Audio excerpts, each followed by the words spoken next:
Hey everyone, it's Deacon082 and welcome back to Pokemon Crystal version Nuzlocke. At the end of recording of the last episode, I just continued training up my team and now we are all at level 29.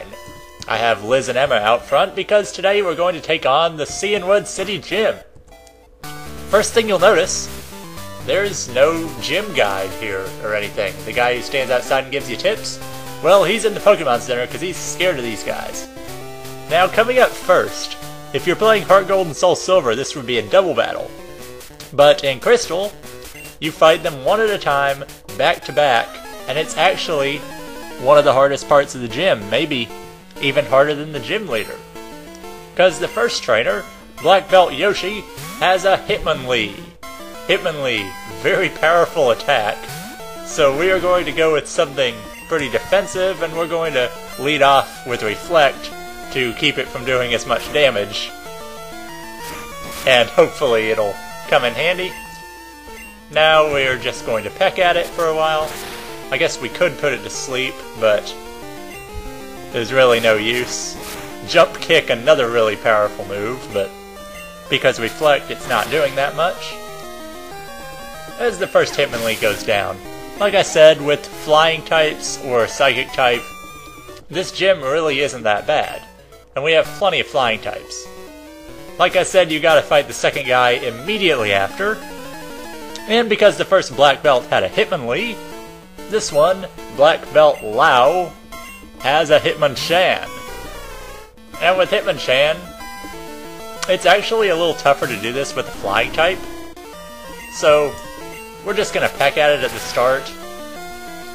Take it down in a few turns, because it has Thunder Punch, Ice Punch, and Fire Punch. However, these moves are special and aren't going to do much to Liz, who is a really specially defensive Pokemon. I don't expect this to do much at all, no. So we take out the Hitmonchan, and Liz is already showing that she's coming in handy in this gym. Well, he, because it's a male, but whatever.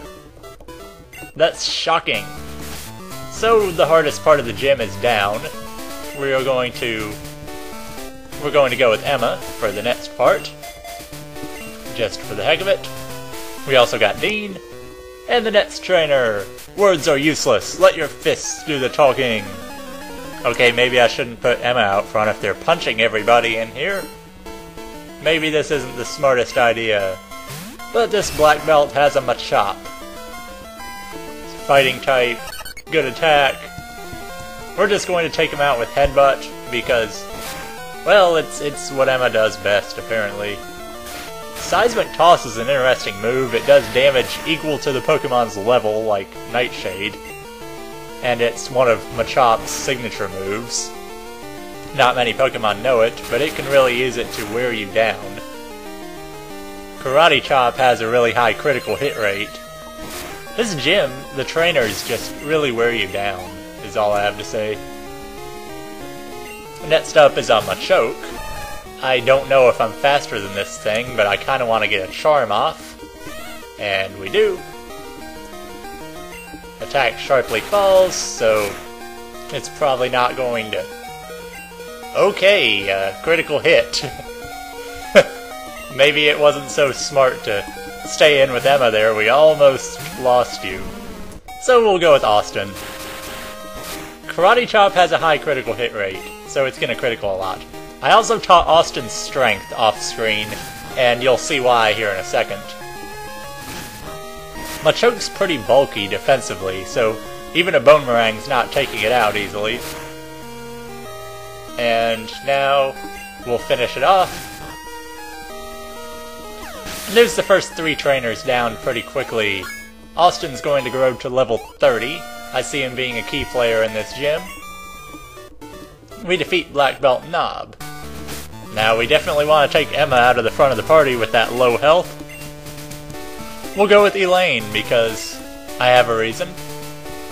Now we have a strength puzzle, and you have to teach strength in order to do this. And what you do, you want to push the outside ones up, and then move the middle one over, and you can get through to fight the next trainer. My Raging Fists will shatter your Pokemon. I mean, it seems like all these guys are the same trainer. They just talk about how they want to punch your Pokemon. whatever, this is Black Belt Lung, and he leads off with a Mankey, level 23. This is probably the easiest trainer in here. We're just going to use Fire Punch.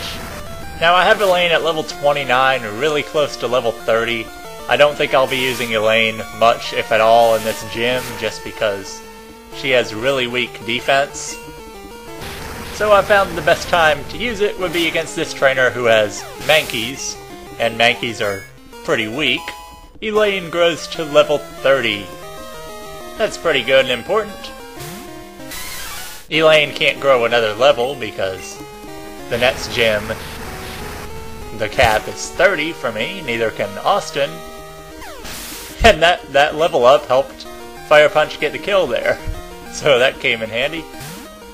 And now we got a Primeape. And I'm going to switch out to, let's see, Austin can take him. Primeape's pretty fast though, so gotta figure out a strategy here. Karate Chop, okay, it hardly did anything. So we'll use Bone Meringue to finish it off. Austin's got really good defense, so if you're going against anything that's just a fighting type with fighting attacks, you're gonna be able to resist. Well, not resist, but it's gonna be like you resist them because of how little damage they do. And Bone Meringue might be able to kill it, and it will. So we get the kill, and that is all the gym trainers defeated. That's pretty quick, only 6.5 minutes into recording. What? Elaine is evolving at level 30, and that is the reason why I wanted to get Elaine to level 30 in this gym. Because Magby evolves into Magmar. Magmar, very good fire type. Its defenses still aren't that great, but it's fast, good special attack. Same as Magby was, just a little better. And, well, that's pretty good stats, good attack. Its special defense gets a big boost, which will come in handy. So this is the gym leader Chuck, and my Pokemon definitely need healing, so I will be back. Okay, so we are back. We have to do the boulder puzzle again to get through. Before we fight Chuck, I just want to show I have Emma out at the front of the party because, well, Emma's got good defense and she can lower opponent's attack. Wahaha! So you've come this far! Let me tell you, I'm tough. My Pokemon will crush stones and shatter bones. Watch this!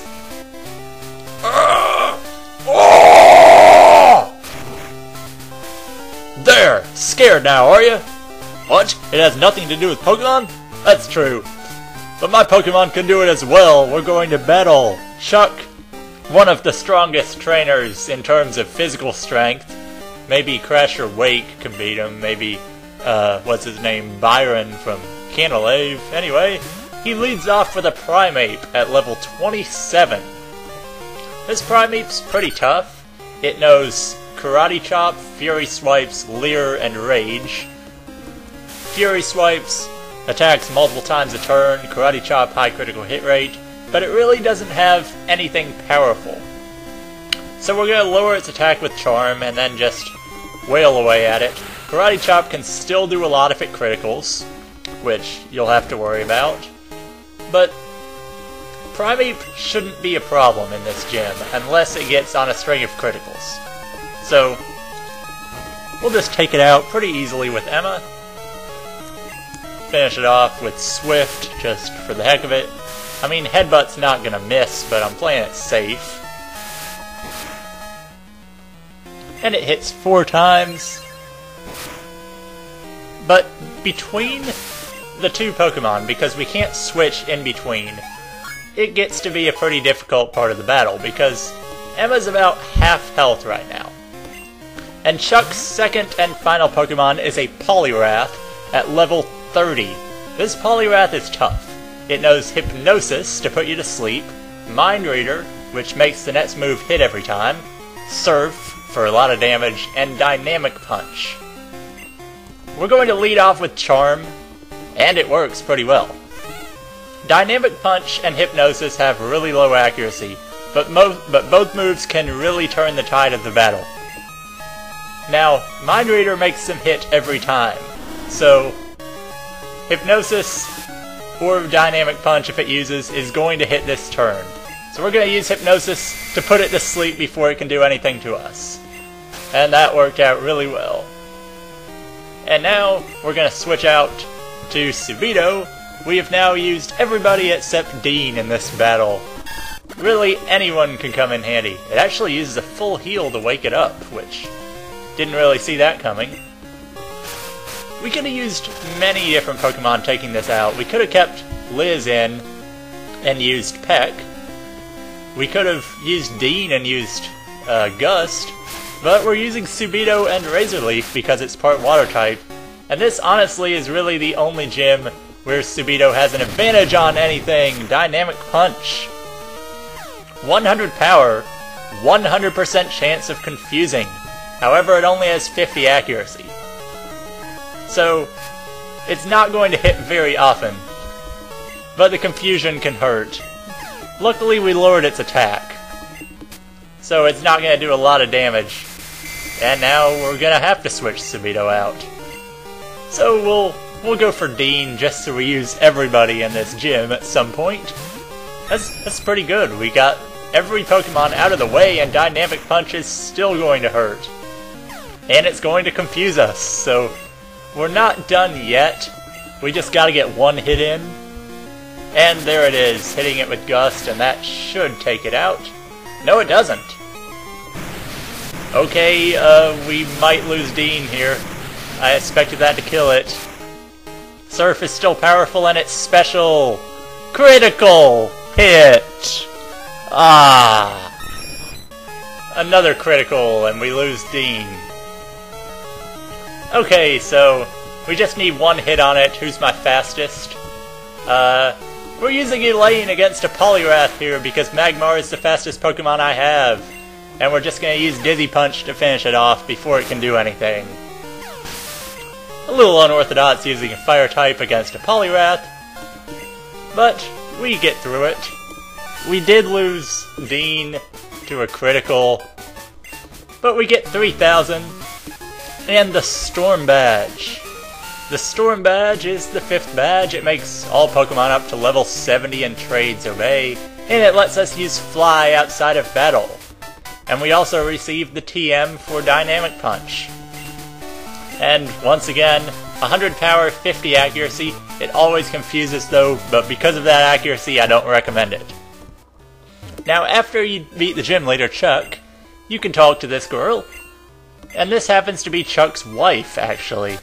And we can receive the HM for Fly. Now, with the HM for Fly, we never have to cross the sea to get to Cianwood ever again. Oh well. I mean, surfing's fun and all, but I mean, flying is where it's at. First, we're going to heal up and deposit Dean into our dead bots. We've now lost both of our Pidgeotos. Daryl lost mainly because, well, I had to lose somebody in that battle, and Dean lost from another critical. But it might not have mattered. I don't know. So we're going to switch to our dead bots. Bots 14. And, well, it's getting pretty crowded in this bots now. Dean will be our 6th Pokemon in 21 episodes. Dean was a very good team member. Actually, I'm going to take his item away first. Dean had the sharp beak to boost the power of its flying moves, but it just wasn't enough to kill that Poliwrath. But oh well. You were a valuable member of our team, and you'll be missed dearly. But because we now have an empty spot in our party, it is time for the new member of our team to come in. And that new member of our team, pretty obvious choice for me, is going to be Andy the Tauros. And Andy, very strong, gonna come in handy for the next gym, because everything else is weak to ice types. So, we're going to take on the next gym in the next episode. Because this is Gym Week. I haven't mentioned it, but it's the title of the video. We'll be taking on 3 gyms in 3 episodes this week. So, see you next time!